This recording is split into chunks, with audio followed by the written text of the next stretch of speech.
और रोग बढ़ता ही चला जा रहा था। किसी एक वैद्य ने आकर के कहा, यदि ये खदिरसाल कौवे का मांस खाए तो ठीक हो सकता है। उसकी पत्नी ने आग्रह किया, सब लोगों ने आग्रह किया, उसके अधीनस्थ व्यक्ति थे, सबने आग्रह किया। उसने कहा, मैं अपने प्राण तो छोड़ सकता हूँ किंतु अपने नियम को नहीं तोड़ सकता। जब सब कह करके हार गई, तब उन्हें विचार किया, किसका साला है, सूरपुर में रहता है सूरसेन, अपने शाली की बात ही मानता, उसकी बात टालेगा नहीं। तो ये काम करते हैं, उसके शाली को बुलाओ और वह कहेगा तो ये कौवे का मांस खा लेगा, ठीक हो जाएगा। समाचार भेजा, सूरसेन वहाँ से आने लगा। मार्ग में आते समय उसे जंगल में रोने की आवाज़ सुनाई दी। जिस दिशा से रोने की आवाज़ आ रही थी उस दिशा में कदम बढ़ाता हुआ आगे गया। यह स्त्री जैसी आवाज़ थी। देखा स्त्री के रूप में कोई बैठा हुआ स्त्री है। पूछा, कौन है आप, क्यों रोते हैं? उसने कहा, मैं व्यंतर देवी हूँ, इस जंगल में ही रहती हूँ और जिसे आप मांस खिलाने जा रही हो, यदि आपने इसको मांस खिला दिया तो वह मृत्यु को प्राप्त होकर के नरक में जाएगा, और मांस नहीं खिलाया तो कौवे के मांस के त्याग से वह मेरा पति हो सकता है, नियम को निभाएगा तो मेरा पति हो जाएगा। इसलिए मैं रो रही हूँ कि आपकी बात आपका वेनोई टालेगा तो है नहीं। उसने कहा, देखो मैं जा रहा हूँ तो मांस खिलाने का आग्रह तो मैं करूँगा, यदि वह टाल देगा तो ज़्यादा आग्रह नहीं करूँगा। तो यदि मांस खाता है तो नरक में जाएगा, नहीं खाता है तो मेरा पति बन जाएगा। और वह पुण्यात्मा जीव है। और मैंने संभोषण में भगवान से पूछा था, उन्होंने बताया कि वह जो भील का जीव है वह देव बन करके आगे कुछ भाव लेकर के या मोक्ष को प्राप्त कर लेगा। इसलिए जो भविष्य में मोक्ष प्राप्त करे ऐसे जीव को मैं पति के रूप में प्राप्त करूं, इससे बड़ा मेरा पुण्य और क्या हो सकता है। इसलिए मैं भी ये भावना भा रही कि वह जीव, वह भील का जीव, उसकी आयु तो बहुत कम रह गई और वह मृत्यु को तो प्राप्त होगा ही होगा। चाहे कौवे का मांस खाए तो भी मरेगा, नहीं खाए तभी मृत्यु को प्राप्त होगा। सूरसेन ने कहा, यदि ऐसी बात है तो मैं अति आग्रह नहीं करूँगा, कहूँगा तो ज़रूर। जब मुझको बुलाया है मेरी बहन ने, सब लोगों ने बुलाया है, तो पहुँच गया वह और खदिरसाल का स्वास्थ्य देख के कहता है कि आप औषधि कोई क्यों नहीं ले लेते? उसने कहा, मैंने बहुत औषधि ले ली, औषधि से और मेरा रूप ठीक होने का नहीं। मुझे लगता है कि मेरा समय निकट आ रहा है। ऐसा कुछ नहीं है, औषधि लोगे तो ठीक भी हो जाओगे। तब इसकी पत्नी और लोग बोलने लगे, हाँ हाँ क्यों नहीं, यदि कौवे का मांस खा लें तो ये ठीक हो सकते हैं, ऐसा वैद्य जी ने बताया है। तो सूरसेन ने कहा, यदि ऐसा है तो देख लीजिए आप। उसने कहा, देखना क्या आपको ज्ञात नहीं है? मैंने कौवे के मांस का त्याग किया है, अब मैं स्नेह को कैसे तोड़ सकता हूँ? अरे कोई बात नहीं, उसका बाद में प्रायश्चित ले लेना। बोले, प्रायश्चित कुछ नहीं होता है, भूल का प्रायश्चित होता है, जानबूझ करके गलती करने का क्या प्रायश्चित? इसलिए मैं नियम नहीं तोड़ सकता। प्रायश्चित हो भी जाए तब भी मैं प्राण छोड़ सकता हूँ, मैं नियम नहीं तोड़ूंगा। और मुझे ऐसा लगता है मेरा आयु कर्म ज़्यादा नहीं है। सूरसेन ने कहा, क्या ये आपका पक्का विचार है, ये आपका निर्णय है? खदिरसाल कहता है, ये मेरा बिल्कुल अकाट निर्णय है, मैं कौवे का मांस नहीं खाऊंगा। आप बिल्कुल सुन लीजिए, आपकी बात भी नहीं मानूंगा, किसी की बात नहीं मानूंगा। और कोई आप कहिए तो मैं सब कुछ खा सकता हूँ, कौवे का मांस नहीं खाऊंगा। उसकी दृढ़ता को देख करके कहा सूरसेन ने, बहुत अच्छा, यदि आप अपने नियम में दृढ़ रहेंगे तो इसका आपको बहुत बड़ा फल मिलेगा। वैसे तो आपका आयु कर्म ज़्यादा नहीं है, बहुत कम आपका आयु कर्म रह गया है। तो पूछता है खदिरसाल, बहुत बड़ा फल मिलेगा? क्या फल मिलेगा इसका? एक कौवे के मांस का त्याग का। उसने मार्ग का सभी वृत्तांत सुना दिया कि मार्ग में जब आते समय मुझे व्यंतर देवी मिली। उसने कहा कि ये जो भील है खदिरसाल, ये यदि मांस नहीं खाता है तो मेरा पति, मेरा देह बन सकता है, खाएगा तो नरक में चला जाएगा आयु बंद करके। अभी कोई आयु उसने बांधी नहीं है, और ये पुण्यात्मा जीव है, कुछ भव लेकर के मोक्ष प्राप्त करने वाला जीव है, ऐसा संभोषण में मैंने सुना है। वह सूरसेन की बात सुन के खदरशाह कहता है यदि ऐसी बात है मैं एक कौवे की मांस का त्याग करने से व्यंतर दीव हो सकता हूँ। मैं भील तो नरक में जाने की मैंने तैयारी की, जीवन भर पाप किए, हिंसा करता रहा, एक नियम निभाने से मैं देवगति में जा सकता हूँ। मैंने कोई आयु का बंधन नहीं किया अभी, तो लो मेरा आयु कर्म यदि थोड़ा ही रह गया है तो आज से मैं संपूर्ण प्रकार के मांस का त्याग करता हूँ। मैं आज से सभी प्रकार की शराब का त्याग करता हूँ, शहद आदि का त्याग करता हूँ, पांचों पापों का त्याग करता हूँ। जो महाराज ने मुझे बताया था उन पांचों पापों का त्याग करता हूँ। और त्याग करते ही कुछ ही देर में उसकी मृत्यु हो गई, प्राण पखेरु उड़ गए। भीलों की रीति के अनुसार उसका संस्कार आदि कार्य क्रिया संपन्न की। अब वह सूरसेन अपनी बहन को समझा करके लौट के आ रहा था। मार्ग में उसी स्थान पर पहुंचा, उसे था कि मेरा बहनोई अब तो दीप बन गया होगा, अब मैं जाकर उससे मिलूंगा। अपनी बहन को भी साथ में लाया था।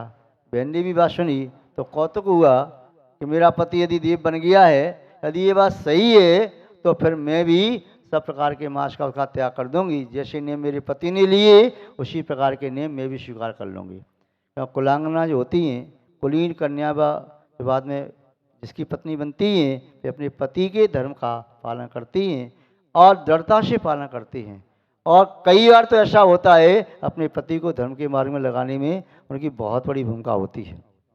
जब वह सूरसेन जंगल के मार्ग से जा रहा था, मार्ग साथ में उसकी बहन थी, तो पुनः रोने की आवाज़ आई। उसे याद है, हाँ ये स्थान तो था जहाँ वह कोई स्त्री रो रही थी, वो देवी थी। वह जाता है, उसके पास पहुंचता गुफा तक, पूछा अब आपको नहीं रोना चाहिए, मेरा बहनोई अब तो आपका पति बन गया होगा। मैं बौद्ध धर्म से प्रभावित होने के कारण भगवान महावीर स्वामी के धर्म को स्वीकार नहीं किया। मगध का सम्राट था, राजगिरी नगरी में राजधानी थी। महावीर स्वामी का जन्म वैशाली कुंडग्राम में हुआ। उनके नाना काशी के राजा थे महाराज चेटक, किंतु वे राजा शरणक फिर भी उसने जैन धर्म को स्वीकार नहीं किया। और जब बाद में जब रानी चेलना से अनबन होती, खटपट चलती रहती थी, रानी चेलना ने उसके गुरुओं की परीक्षा की, उन्होंने अपने दिगंबर साधु परीक्षा की। और एक दिन उसने ही दिगंबर साधु अवसर किया, यशोधर नाम के मुनि महाराज के गले में सर्प डाल दिया, शिकारी कुत्ते छोड़े, अन्य प्रकार से सब किया। उसी समय आयु का बंध का अपकर्ष काल आ गया और नरक आयु का बंध कर लिया। उस परिणाम के साथ यदि मृत्यु को प्राप्त होता तो निस्संदेह साथ में नरक में जाता, किंतु सर्प डाल करके 2-3 दिन बाद वह मेलों में बैठा था, अपनी पत्नी से चर्चा करता था। रात्रि का समय था कि मैंने तूने मेरे गुरु की परीक्षा ली, ऐसा ऐसा किया, तो मैंने तेरे गुरु का ऐसा किया। तो उसने कहा यदि हमारे सच्चे गुरु होंगे तो सर को शयन कर रहे होंगे, आगे नहीं होंगे। अरे कब का भाग गया होगा, अब तो वो बैठा थोड़ी रहा होगा। नहीं, वो बहुत व्याकुल हो गई, भाव होकर के बहुत दुखी मन से रात्रि में यहाँ पहुँचती हैं। राज शयन के साथ में जाता है और मुनि महाराज के गले में सर्प पड़ा हुआ है, सर्प को निकालती हैं। सर्प के रक्त से शरीर में चींटी लगी थी, वो दूर किया। पुनः उसके उपरांत दोनों ने महाराज को प्रणाम किया। महाराज ने समान रूप से दोनों को धर्म वृद्धि कहा। राजा शयन के मन में वो भाव बदला कि मैंने तो अवसर किया, प्राण इसके चले जाते और इसने मेरी पत्नी ने रक्षा की है, किंतु दोनों के लिए समान आशीर्वाद दिया। धन्य ऐसे मुनिराज जिनके मन में इतनी क्षमता होती है, जिनकी दृष्टि में कोई शत्रु नहीं और कोई अपना पराया नहीं, कोई घनिष्ठ स्नेही नहीं। यदि इनके चरणों में अपना सर काट के रख दूं तो भी मेरे पाप का पश्चाताप नहीं होगा। मुनिराज मन प्रज्ञानी थे, मन प्रज्ञान से उनके मन की बात को जान के कहते हैं, अब ज्ञान भी रहा होगा। हे राजा शयनिक, तुम क्या सोच रहे हो? क्या कभी खून से खून का दाग धुलता है क्या? महाराज आप सोच रहे हो कि सर काट के रख दोगे? पहले तुमने पाप कर लिया और नरक में जाने की व्यवस्था आपने बना ली, अब ऐसा कार्य करके और ज्यादा महापाप करना चाहते हो? 7 नरक से आगे कहाँ जाना चाहोगे? क्या और भीषण दुखों को भोगना है? ओहो, ये महाराज तो मेरे मन की बात भी जान गए। धन्य है, धन्य, यही धर्म सच्चा है और जैन धर्म को स्वीकार करता है, वहीं पर शैव दर्शन को प्राप्त कर लेता है। उसके बाद भगवान महावीर स्वामी के संवत्सर में जाकर के अनेक बार भगवान महावीर स्वामी की वंदना की और संवत्सर में जिज्ञासाएं पूछी और जिज्ञासाओं का समाधान प्राप्त किया। ये जिज्ञासाएं राजा के द्वारा पूछी जिज्ञासाएं सब लोगों के लिए महत्वपूर्ण रहीं। गर्दर प्रविष्टि आदि अन्य मुद्राज के द्वारा वैसे भी संकलन किया गया और शास्त्र रूप में आज अपने पास उपलब्ध हैं।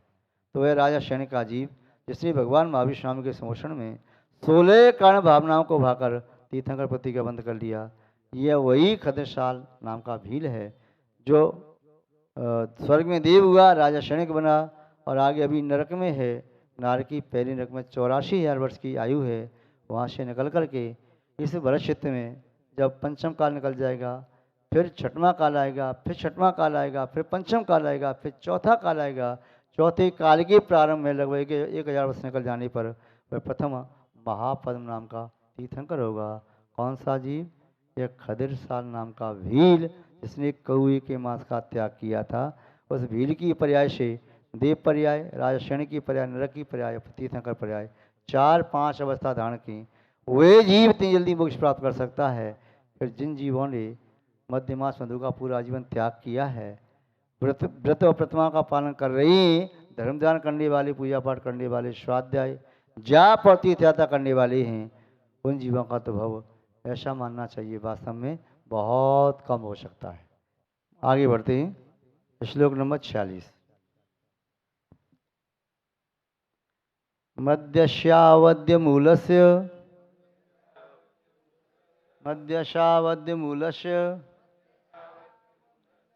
सेवनं पापकारणं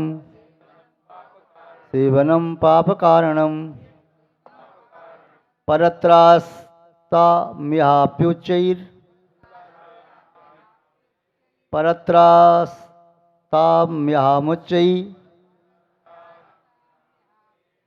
जननीं वांक्षयेदरम्।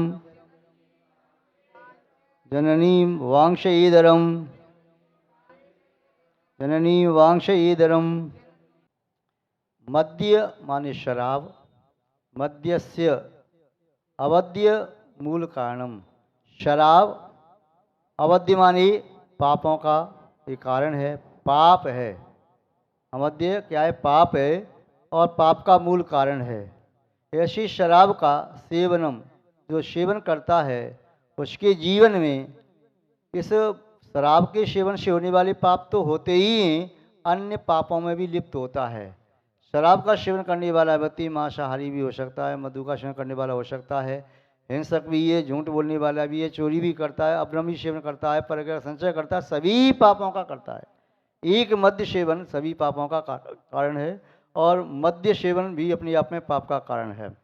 परत्र मानी परलोक में, आस्ताम परत्र आस्ताम यह मुच्चैर, उसकी परलोक की बात तो छोड़ो, मुच्चैर माने दूर रही, यह इस लोक में भी जननी वांक्षयेत अरम, वह अपनी माँ के साथ भी विषय सेवन करने की वांछा करता है।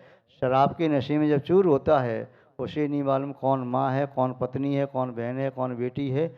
वह बुद्धि भ्रष्ट हो जाने से वह इस प्रकार के पापों में संलग्न हो जाता है। इसलिए शराब का सेवन करना भी पाप है और शराब का सेवन करने से अनेक पाप और उत्पन्न होते हैं। ऐसी शराब सज्जन पुरुषों को कभी स्पर्श भी नहीं करनी चाहिए।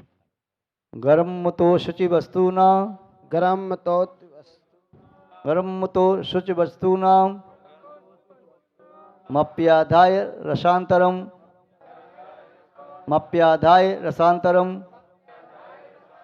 मधुयंती कथम तन्ना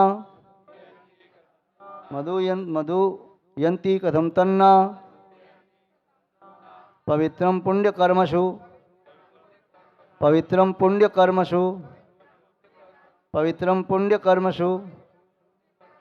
गरम तो शुचि वस्तुना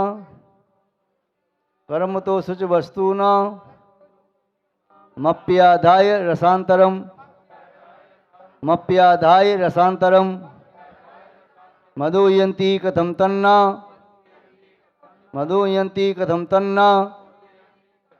पवित्रम पुण्य कर्मसु, पवित्रम पुण्य कर्मसु। यहाँ बता रहे हैं शहद के संबंध में। गर्म मुतो, गर्भ यानी मधुमक्खियों का वही गर्भ स्थान है। माँ की जो जननी होती हैं स्त्रियाँ या संगी पंचेंद्रीय पशु मादा, उनकी गर्भ स्थान मल के बीच में होता है, आमाशय और पक्काशय के बीच में। ये भोजन ग्रहण करते नाभि के नीचे, ये यहाँ पर छोटी आंत बड़ी आंत होती है, इसमें भोजन जाता है। उससे रस नाभि से जो गर्भ यहाँ ठहरता है नाभि के नीचे स्थान पर, और नीचे जब पक्वाशय मल पक जाता है, मल बन जाता है, तो वह मल द्वार से बाहर जाता है, बीच में गर्भ का स्थान होता है।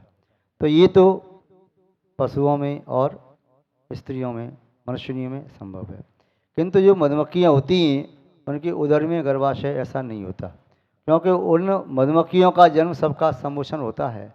तो वे अपने मुख का जुठार या मल जहाँ विसर्जित करती हैं उसमें सम्मोचन जीव पैदा हो जाते हैं। तो वही गर्भमूत्र जो छत्ता है मधुमक्खी का, वह गर्भमूत्र का यहाँ पर अशुचि, वह अपवित्र होता है वस्तु नाम, और अपवित्र वस्तुएं उसमें हैं।